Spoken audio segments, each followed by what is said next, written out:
안녕하세요. 투자자와 지성인을 위한 이야기 공간 돈다방에 오신 여러분을 환영합니다.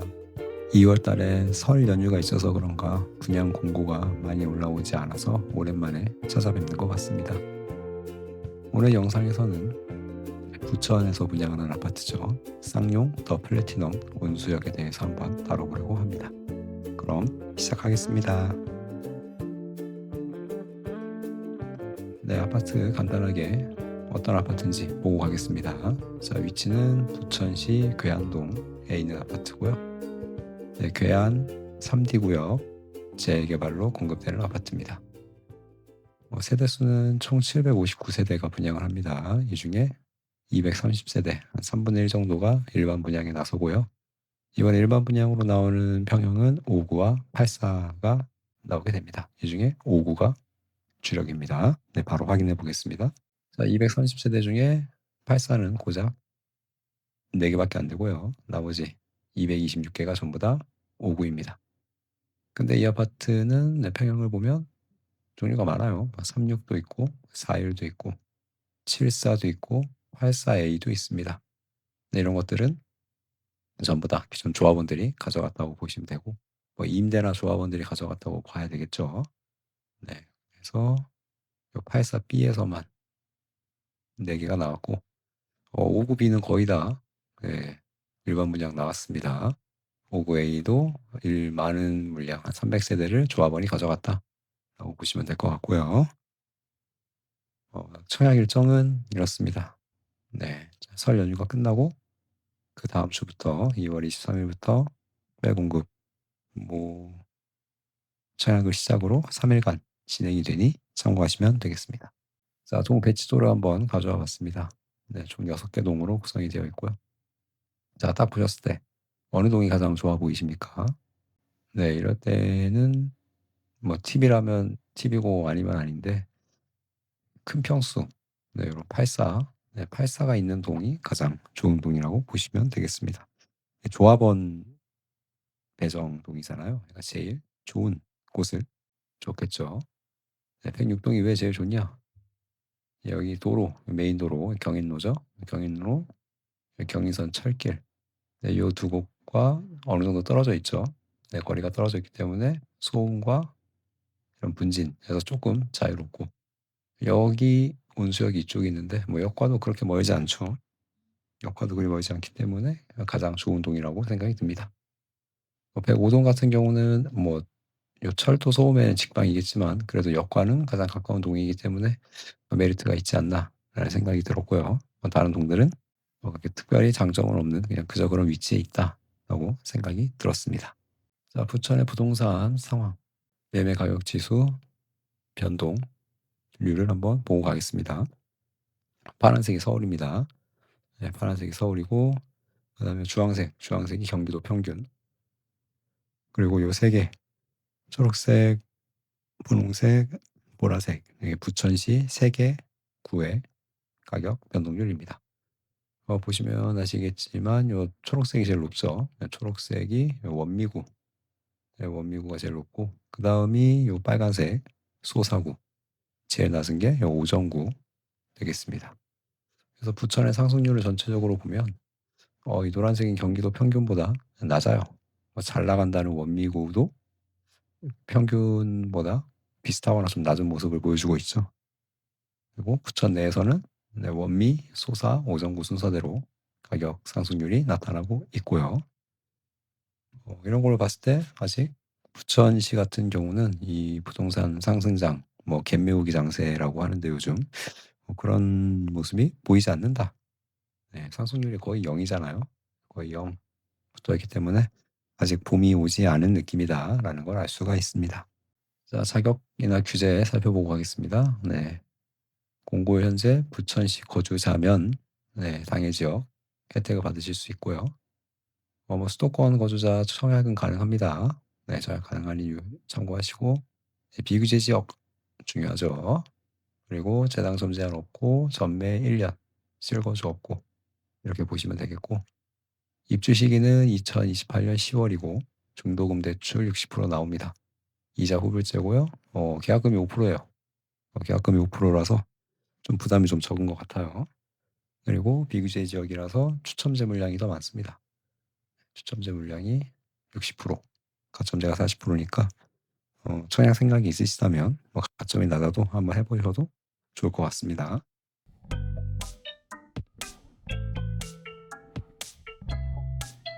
자, 다음 입시 특징 한번 보고 가도록 하겠습니다. 네, 여기저기, 네, 여기 서울 끄트머리, 네, 서울 끄트머리 바로 옆 부천이지만 서울과 바로 붙어 있는 지역입니다. 그리고 인근에 서울 항동지구와 부천 옥길지구, 천왕지구, 택지지구 몰려 있는 지역이고요. 주변에 호재가 많습니다. 호재 보시면 여기 일단 노란 거 보이시죠? 온수 역세권 활성화 사업, 이것부터 한번 볼게요. 자, 첫 번째 나오는 게 요 빈 땅, 여기 빈 땅이거든요. 요 빈 땅, 옛날 럭비구장 있었던 자리인데 여기에 1821세대 아파트와 오피스텔을 짓는 사업. 아마 이 부지를 서희건설에서 아마 매입을 했을 거예요. 서희건설에서 매입을 했고 지금 GS건설이랑 여기 같이 아파트 짓겠다라고 계획을 세워놓은 것 같아요. 네, 조만간 아마 계획이 나오지 않을까라고 생각을 하고 있습니다. 인근 요 옆에 지역 여기는 이제 재건축 사업이죠. 대흥 성원 동진빌라 요 구역인데 요 구역 같은 경우도 한 1,500세대 정도의 아파트가 들어설 예정입니다. 이게 사업성 고정 계수를 올려줘서 기존 조합원들의 분담금이 줄었다 이런 내용의 기사예요. 지금 재건축 잘 추진 중에 있고요. 그다음에 여기 노선도 보이시죠? 이 온수역 지나는 이 노선도 이게 뭐냐면 신구로선이라는 노선도가 현재 온수역을 지나서 목동까지 간다고 계획이 되어 있는데 이 노선은 국가철도망 계획에 반영은 되어 있지만 아직 예비 타당성 조사에 들어갔다거나 그런 구체적인 액션은 아직 없는 상황입니다. 그래서 조금 아직 미지의 노선이다라고 보시면 될 것 같아요. 어쨌거나 온수역 주변 굉장히 개발 계획도 많고 네, 앞으로 좀 미래가 기대되는 그런 지역이긴 합니다. 교통 환경 한번 보고 가겠습니다. 구로 디지털 단지 20분, 그다음에 마고 환승이 좀 많긴 하죠. 두 번 갈아타야 되지만 30분. 종각 서울 도심까지는 환승 없이 35분, 강남까지도 환승 없이 한 40분 정도는 갑니다. 이런 걸로 봤을 때 서울 도심이나 강남 가기에 굉장히 좋은 그런 지역이라고 볼 수가 있어요. 여의도도 멀지 않습니다. 여의도도 기본적인 입지 자체가 서남권이기 때문에 1호선 타고 5호선 신길역에서 환승하면 30분 이내로 갈 수 있으니까요. 그래서 굉장히 교통이 좋은 곳이고 서남부의 일자리 밀집 지역, 가산 디지털 단지, 가산 디지털 단지 여기 없지만 9분이면 갑니다. 9분. 예, 진짜 가까워요. 구로 디지털 단지, 여의도 이런 지역, 네, 일자리, 직주 근접이 아주 우수한 지역이다. 요 비슷한 소요 시간을 내는 다른 지역들과 부동산 가격을 비교하면 굉장히 저렴합니다. 네, 가성비 지역이라고 좀 봐요. 가성비가 높아서 좋은 그런 사회 초년생 신혼부부들 이런 부부들 자녀가 없는 그런 부부들이 선호하는 지역인 걸로 잘 알려져 있습니다. 네, 좀 더 디테일하게 보도록 하겠습니다. 자, 먼저 초등학교까지 거리가 가깝죠. 또 3분 정도 지키는데 여기 살아도 한 5분이면 갈 것 같아요. 자, 가깝지만 가깝지 않은 초등학교. 왜 가깝지 않냐고 했냐면 여기 이 고가도로를 통해서 이 철길을 넘어가야 되기 때문이죠. 여기 육교처럼 계단을 올라가서 이 도로 옆 인도를 따라서 이렇게 넘어가야 되는 곳이라 거리는 가깝지만 통학 환경은 그렇게 녹록지 않은 그런 곳입니다. 자, 다음 온수역까지 거리를 볼게요. 네, 가까운 동, 한 백오동을 기준으로 한 6분 정도 소요가 됩니다. 좀 먼 102동 기준으로 해서도 10분 안쪽으로는 역까지 갈 수 있겠죠. 네, 그래서 1호선, 7호선 나중에 잘만 풀린다면 네, 신구로역까지 신구로선까지 트리플 역세권 볼 수 있는 지역이다. 역세권 입지인 건 맞습니다. 그리고 온수역 바로 뒷정거장, 이 부천 쪽으로 가면 다음 역이 역곡이죠. 네, 역곡역도 꽤 큰 역인데 이 주변에 상권이 굉장히 발달해 있습니다. 역곡역 주변이 상업지역이기 때문에 전통시장, CGV 영화관도 있고 홈플러스 대형마트도 있어요. 근데 이 홈플러스는 기사를 보니까 올해 말까지만 영업을 한다고 하더라고요. 네, 그래서 얘는 좀 이제 보내줘야 될 것 같습니다. 주변 환경 보시면 아시겠지만 여기가 쌍용도 플래티넘 아파트고 여기 푸른 수목원이라는 게 있습니다. 항동 저수지 옆에 항동 택지지구 만들면서 만든 공원인데 가까워요. 네, 의외로 가깝습니다. 한 10분 정도 운동 삼아 10분 정도 걸어오면 이 수목원 산책로 이용할 수 있기 때문에 녹지도 네, 구도심 치고는 굉장히 괜찮은 편 아닌가라는 생각이 들었습니다. 단점도 한번 짤막하게 보고 가도록 하겠습니다. 단점이라고 하면 우선 학군 얘기 안 할 수가 없죠.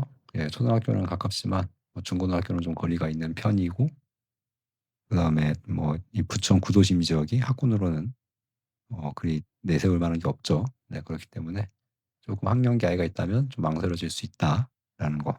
그다음에 구시가지 정리되지 않은 느낌. 바로 옆 이편한 세상 온수역 아파트는 깔끔하지만 요 다른 지역, 이 전부 요 다른 지역들은 다 빌라 그런 거거든요. 네, 그렇기 때문에 조금 네, 주변 거주 환경이 깔끔하진 않다, 쾌적하진 않다.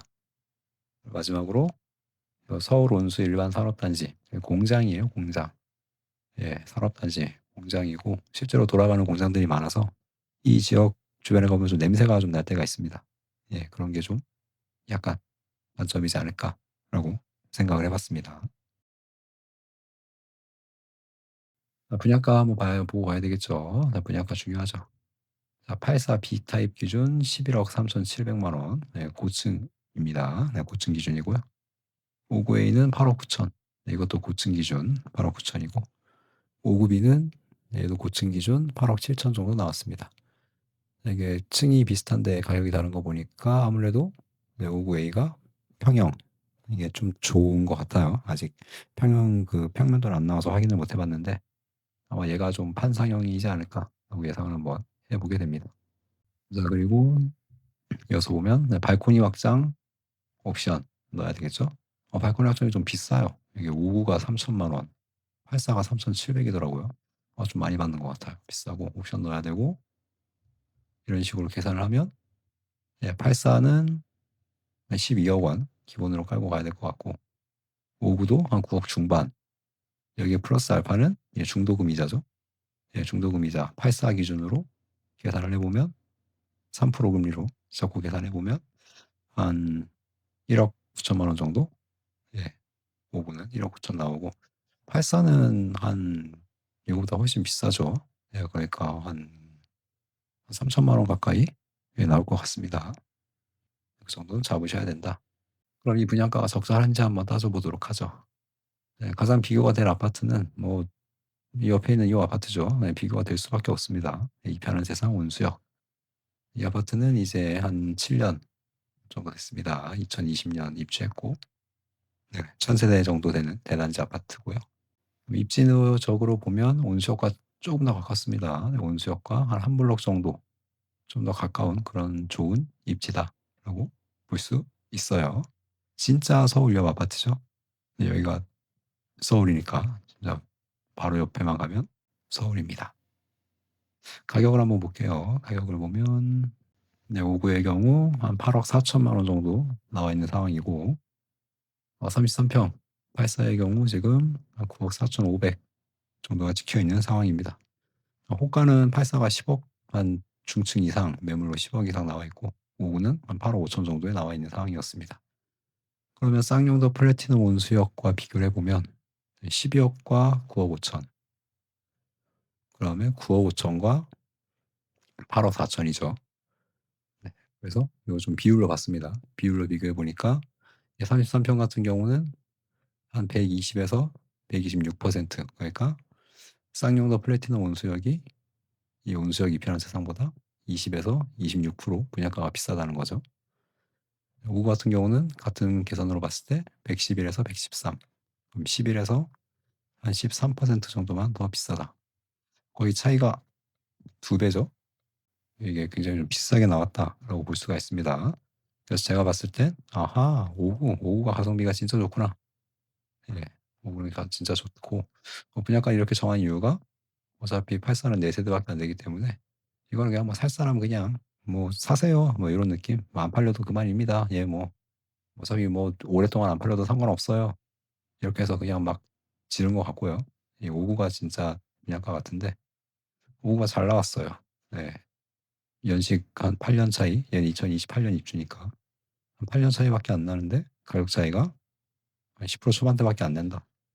이 정도면은 신축 가성비가 있지 않나요? 입지가 여기랑 좀 멀긴 한다지만 뭐 그렇게 차이 나는 것도 아니고, 그래서 나쁘지 않은 분양가다. 좀 좋은 편이다 라는 생각이 들었고요. 옆에 있는 천왕지구 옆에 있는 서울입니다. 여기는 천왕역 모아일과 트레뷰 아파트, 여기도 한번 살펴봤습니다. 이 아파트는 2025년에 입주했고 한 440세대 주상복합입니다. 주상복합 아파트고 25평이 없어서 84만 가져왔습니다. 36평이지만 전용 84.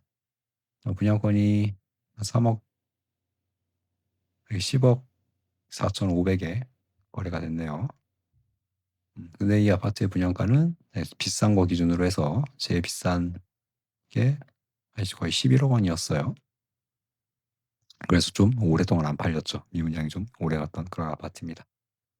그래서 가격은 12억대 10억 4,500. 천왕역 모아일과 트레뷰보다 쌍용서 플래티넘 온수역이 한 15% 정도 더 비싸죠, 지금. 네, 더 비싼 상황인데, 뭐, 잘 모르겠습니다. 예. 84는 그냥 좀 비싼 것 같아요. 예. 12억은 좀 비싸다. 좀 너무했다. 라는 생각이 좀 들어요. 5구 대비 가격 메리트가 너무 떨어진다. 자, 자금 계획 한번 보고 가도록 하죠. 자, 5구A 기준으로 봤을 때 계약금 4,500만 원 정도만 있으면 청약을 할 수가 있습니다. 5%밖에 안 되니까요. 비규제 지역이라서 LTV가 70%까지 나올 것 같아요. 최대 70% 나오면 네, 최대 6억 가능하고, 잔금 대출 전환 시 부족 금액, 분양가가 8억 9천이었지만 뭐 이런저런 옵션 넣고 하다 보면 한 9억 5천을 잡아야 된다고 했죠. 네, 9억 5천에서 6억이랑 계약금 빼고 나머지 부족분은 입주까지 모으거나 신용대출 등으로 마련을 해야 하는 상황입니다. 그리고 전매 제한 1년 뒤에 매도할 수 있죠. 분양권 매도 가능하고, 뭐 전세도 줄 수 있죠. 네, 갭투자도 가능합니다. 입주장에서 가능하고, 이 주변의 전세 시세가 지금 한 5억 정도 되는 것 같은데 입주할 때도 5에서 6억 정도 나오겠죠. 전세가 많이 오르면 6억 이상도 나올 수 있을 것 같고요. 그럴 때 부족한 금액 한 3억 정도, 이 정도는 추가로 마련을 해야 되기 때문에, 그래서 결과적으로 청약을 하려면 내가 돈이 한 2억 정도, 네, 여유 있게 한 2억은 지금 수중에 있어야 안정적으로 크게 스트레스 안 받고 5구 같은 경우 청약을 할 수 있을 것 같다는 생각이 듭니다. 정리하고 마치도록 하겠습니다. 네, 부천 소사구 내에서 입지가 정말 좋았습니다. 네, 온수역 가깝고 서울 가깝고 초등학교도 멀지 않은 그런 입지 좋은, 가격적으로 봤을 때 대장이 되지 않을까라고 생각을 해봤어요. 부천의 전체적인 대장은 그 중동 신도시죠. 네, 중동 신도시 가격이 좋지만 거기는 원미고고, 소사구에서는 이 온수역 주변이 시세가 가장 비쌉니다. 가성비, 역세권, 대단지 메리트가 큰 곳이었습니다. 그죠? 네, 역세권이었고 대단지 700세대 좀 애매하긴 하지만 그래도 그 주변에서는 이 정도 규모의 아파트가 흔치 않았으니까요. 그리고 무엇보다 가성비, 네, 가격이 진짜 괜찮았습니다. 업무지구와의 소요 시간을 비교했을 때 뭐 비슷한 지역인 뭐 평촌이나 뭐 강서구나 이런 지역보다 훨씬 저렴한 가격이다. 84보다 5구가 확실히 가격 메리트가 있고요. 광명은 지금 84가 한 16, 17억 하죠. 예, 근데 여기는 84가 좀 비싸게 나왔다고 봤는데도 12억. 그러니까 광명이랑 7호선으로 두세 정거장 차이거든요. 예, 근데 가격은 한 4, 5억 차이 나니까 가성비가 굉장히 좋은 곳이다 라고 볼 수 있고, 하지만 싼 이유가 있죠. 네, 아쉬운 학군, 그 다음에 인근 공업지역, 좀 어수선한 주변 환경, 이런 것들이 아마 마이너스 요소이지 않을까 하는 생각이 들지만, 그럼에도 가격 차이가 좀 많이 난다. 네, 좀 합리적으로 가성비로 보실 분들은 이 쌍용도 플래티넘 원수역 나쁘지 않겠다 말씀을 드리면서 이번 영상 마치도록 하겠습니다. 네, 설 연휴 잘 보내시고요. 새해 복 많이 받으시길 바랍니다. 시청해주셔서 감사합니다.